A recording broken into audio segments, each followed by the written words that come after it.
Well, today I'm releasing the report of the ACCC into petrol prices in Australia. This is a very comprehensive report. It follows 6 months of research, 25 public hearings throughout Australia, and it's 377 pages long. Of course, petrol prices are a major concern for the Australian public. In opposition, the ALP suggested that there were grounds to suggest that the petrol market wasn't working as competitively as it might do. We called for the ACCC to be given the types of powers they've had during this inquiry on a permanent basis. This report confirms that there are some grounds for concern. It's important to note that the report finds no magic bullets, no easy answers, no easy solutions. Nobody ever thought that it would. But it does provide some areas for thought, some areas of concern, and some areas for further research, as well as some recommendations for action. Importantly, the ACCC finds that the unleaded petrol industry in Australia is fundamentally competitive, with no obvious evidence of price fixing or collusion. However, the Commission finds that the Australian refining industry is relatively concentrated and that there are significant barriers to entry for new refining operations.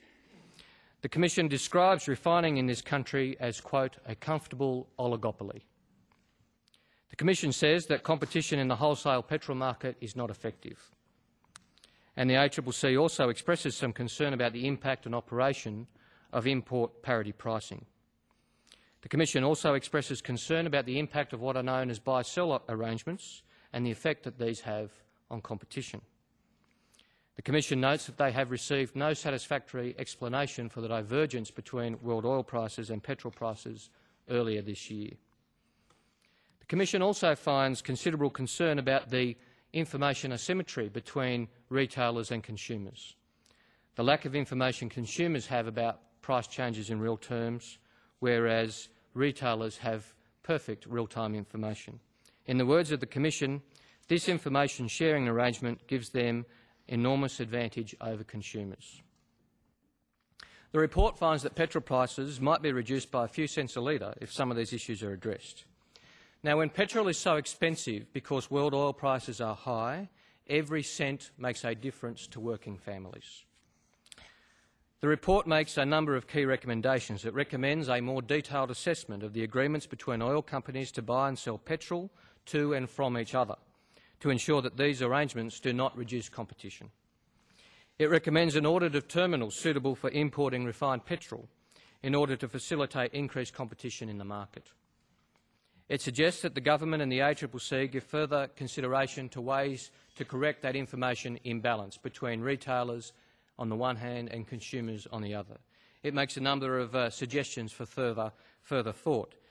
It suggests that the government consider a fuel watch system based on the West Australian model, which would involve petrol stations informing the ACCC of its petrol price for the next 24 hours and that price be locked in. The ACCC says of this idea, and I quote, a more substantive assessment would be needed to be undertaken within government. In response, the government welcomes the report as providing a constructive platform for developing policy options. In opposition, we promised to give the ACCC formal monitoring powers so the Commission had powers similar to what it has had during this inquiry on a permanent basis. The concerns highlighted by the Commission in this report make this even more important. Accordingly, yesterday I wrote to the Chair of the ACCC giving him formal monitoring powers pursuant to Section 95ZE of the Trade Practices Act. The Commission will report to me once a year on petrol prices, and this report will be made public. We also promised to establish an Office of Petrol Commissioner, and today I'd like to give you an update on that process. The process of establishing an Office of Petrol Commissioner has commenced. I've written to the Premiers and Chief Ministers, as required under the Act, opening nominations for a new ACCC Commissioner's position. And the search process for this person has commenced, with the Chairman and I giving a lot of thought to the type of person we would like to fulfil this role. We hope to be in a position to announce a Petrol Commissioner soon. In addition, some of the government's agenda in trade practices more generally is very important. The government's intention to criminalise cartel conduct is very important across the economy, but of course important in the petrol industry. In any highly concentrated industry, we need to send the message that any collusion or anti-competitive conduct is completely unacceptable to this government and completely unacceptable to the wider community.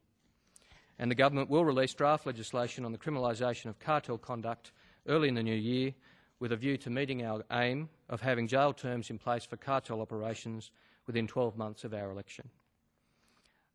Our other steps to strengthen Section 46 of the Trade Practices Act against anti-competitive behaviour and give the ACCC power to regulate creeping acquisitions to ensure competitive markets are also important across the economy, but as this report highlights, important in concentrated industries like petrol. The Chairman and I have agreed that the ACCC will immediately progress the following recommendations in the report: a more detailed examination of ongoing monitoring and of ongoing monitoring of the buy-sell arrangements, an audit of terminals suitable for importing refined petrol into Australia, covering terminal capacity, use and leasing and sharing arrangements, ongoing monitoring of the use and leasing and sharing of terminals suitable for importing refined petrol into Australia, and the monitoring of developments relating to shopper dockets as they arise, including any changes in the extent of the impact of shopper dockets arrangements on competition. Other recommendations need further work, as has been highlighted by the ACCC, particularly suggestions as to how to correct that information imbalance between consumers and producers. And the government will embark on that work in consultation with the ACCC and, importantly, in consultation with the community. It's important that we get community feedback on those various options of correcting that information imbalance, and I look forward to being involved in that process. In conclusion, can I thank the ACCC for what is a very comprehensive and important report in an area of vital interest and importance to the Australian people. I'd like to invite Mr Samuel to make a few brief remarks, and then either of us would be happy to take your questions.